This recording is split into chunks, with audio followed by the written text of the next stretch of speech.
प्रिय विद्यार्थियों, नमस्कार। आज हम बात करते हैं खनिज पदार्थ एवं खनिजों का वर्गीकरण।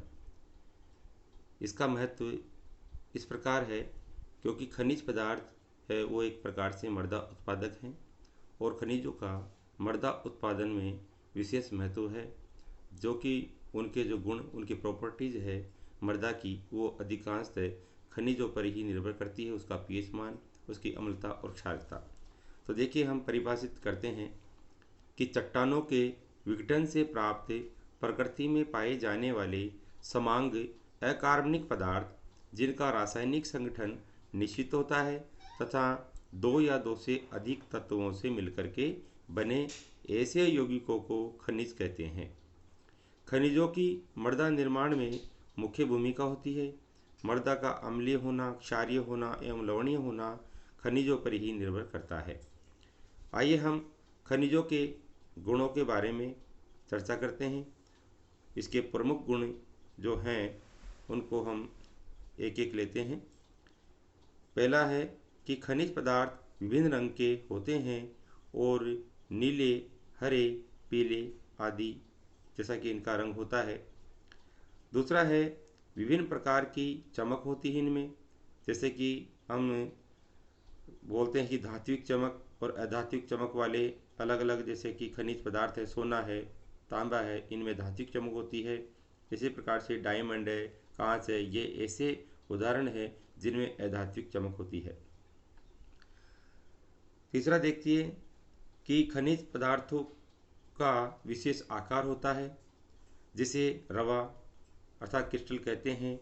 घनाकार, चतुष्कोणीय, ट्राइमेट्रिक, मोनोक्लिनिक, ट्राइक्लिनिक, षटभुजाकार जैसे आकार इनका होता है।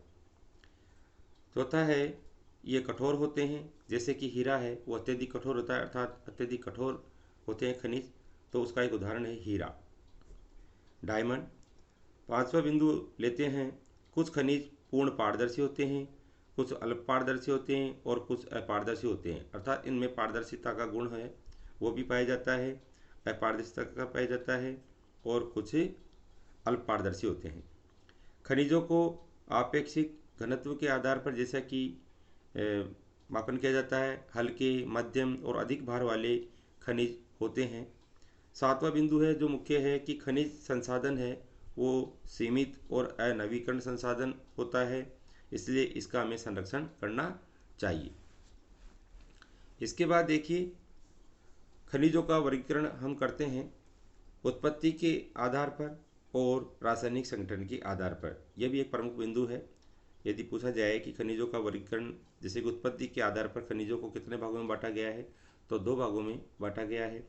इसी प्रकार से रासायनिक संगठन के आधार पर 7 भागों में इसको बांटा गया है, जिसका हम आगे अभी चर्चा करेंगे। उत्पत्ति के आधार पर सबसे पहले हम लेते हैं खनिजों का वर्गीकरण। इसमें 2 भागों में जिसे बांटा गया है। पहला होता है प्राथमिक खनिज।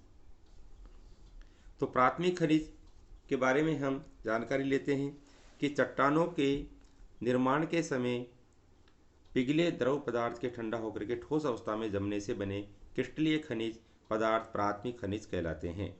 ये खनिज चट्टानों के आवश्यक घटक होते हैं और इनके कणों का जो आकार है वो 2 म्यू अर्थात 0.002 मिलीमीटर से अधिक होता है। ये जरूर ध्यान रखिए, प्राथमिक खनिजों का जो उनके कण होते हैं उनका आकार 0.002 मिलीमीटर से अधिक होता है, जबकि जो द्वितीय खनिज है उनका 0.002 मिलीमीटर से कम होता है।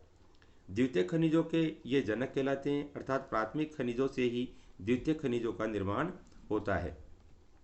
जैसे कि इसके उदाहरण अपन लेते हैं क्वार्ट्स, माइका, फेल्सपार, चूना पत्थर, ऑर्थोक्लेज आदि इसके उदाहरण है। इसके बाद हम देखिए द्वितीय खनिजों के बारे में जानकारी लेते हैं। जैसा कि द्वितीय खनिज है वो मूल प्राथमिक जो खनिज है उन खनिजों या चट्टानों पर जलवायु एवं रासायनिक संबंधी कारकों के प्रभाव या प्रक्रिया से बनने वाले खनिज द्वितीय खनिज कहलाते हैं। यह इसकी परिभाषा हुई। इसके बाद देखिए, जैसा कि हमने अभी बताया था कि द्वितीय खनिज कणों का जो आकार होता है वो 2 म्यू अर्थात 2 म्यू अर्थात 0.002 मिलीमीटर से कम होता है।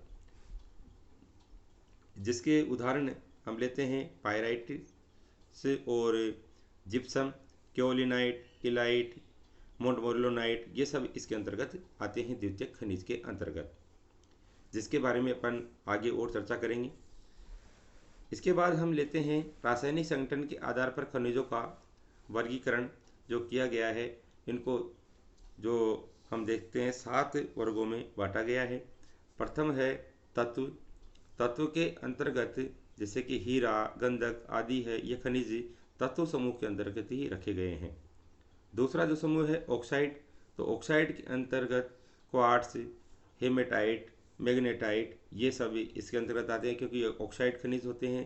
जैसे लोहे का ऑक्साइड हो गया हेमेटाइट, मैग्नेटाइट। इसी प्रकार से क्वार्ट्स है तो वो सिलिका का ऑक्साइड हो गया। इसी प्रकार से जो तृतीय वर्ग है कार्बोनेट वर्ग। कार्बोनेट वर्ग के अंतर्गत कैल्साइट, डोलामाइट, मैग्नेसाइट, ये इसके अंतर्गत आते हैं। जैसे कि इसके सूत्र है कैल्साइट का CaCO3, डोलामाइट है उसमें कैल्शियम और मैग्नीशियम का कार्बोनेट होता है ये, और मैग्नेसाइट है मैग्नीशियम कार्बोनेट होता है।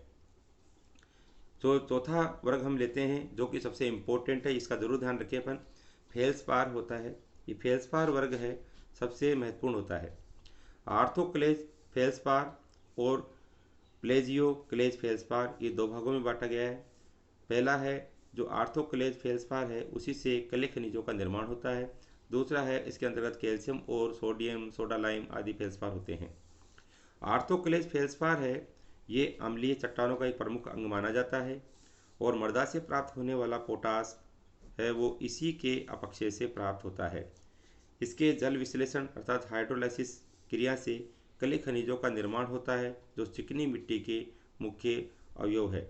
आजकल हम देखते हैं कई कले खनिज जो होते हैं, जो कई बार आकृतियाँ बनाने में भी, बच्चों को सिखाने में भी कले का उपयोग किया जाता है, चिकनी मिट्टी का, तो ये उसी प्रकार का होता है। फेल्सपार सेल निर्माणकारी खनिजों का सबसे महत्वपूर्ण वर्ग है। जैसा कि भी आपको बताया था कि फेल्सपार सबसे इम्पोर्टेंट है मृदा निर्माण में, तो ये सेल निर्माणकारी, चट्टान निर्माणकारी खनिजों का सबसे महत्वपूर्ण वर्ग है। धरती के गर्भ का लगभग 60% भाग फेल्सपार से बना होता है। जैसा कि इसके बाद में इसका जो संगठन अपन देखते हैं कि इसका प्रमुख संगठन होता है ये खनिज पोटेशियम, सोडियम, कैल्शियम हो या बेरियम है तथा बेरियम के एल्यूमिनोसिलिकेट होते हैं। तो यदि पूछा जाए कि इनका जो रासायनिक संगठन वो क्या होता है, तो पोटेशियम, सोडियम, कैल्शियम या तथा बेरियम है उसके एल्यूमिनोसिलिकेट होते हैं, जिसका एक सूत्र हम इस तरह से लिख सकते हैं AlSi3O8, और इसके आगे अपन लिख देंगे पोटेशियम है तो पोटेशियम, सोडियम, कैल्शियम, इनके सब इसके अंदर जितने होते हैं उन्हीं के अपन आगे इसका लिख देंगे सूत्र। इसके बाद देखिए उच्च श्रेणी का पोटास फेल्सपार विद्युत अवरोधी पदार्थ तथा बनावटी दांत बनाने में काम आता है। जो आजकल नकली दांत बनाए जाते हैं वो इसी से बनते हैं। ये भी एक इम्पोर्टेंट है, जीके का क्वेश्चन भी है, फेल्सपार कितना इम्पोर्टेंट है। इसके बाद देखते हैं हम एक बिंदु लेते हैं कि यद्यपि फेल्सपार सभी सेलों या चट्टानों में विद्यमान रहता है तथापि इनके आर्थिक महत्व के निक्षेप है वो मैग्नेटाइट सेलों तथा धारियों में मिलते हैं। फेल्सपार खनिज भिन्न भिन्न रंगों में मिलते हैं, और आर्थोक्लेज फेल्सपार अधिकतर सफ़ेद और गुलाबी होता है। जो ये भी एक इम्पोर्टेंट है कि कौन सा जो फेल्सपार है वो सबसे ज़्यादा इम्पोर्टेंट होता है, आर्थोक्लेज है, ये अधिकतर सफ़ेद और गुलाबी होता है। इसके बाद हम लेते हैं 5वें वर्ग को, माइका या अभ्रक वर्ग। इनकी रचना अति संकीर्ण होती है और ये जटिल सिलिकेट यौगिक होते हैं। इनमें पोटेशियम, सोडियम और लिथियम जैसे क्षारीय पदार्थ भी मिले रहते हैं। इसे भी हम माइका को, अभ्रक वर्ग को 2 भागों में बांट सकते हैं, सफ़ेद माइका जिसको मस्कोवाइट कहते हैं और काली माइका जिसको बायोटाइट कहते हैं।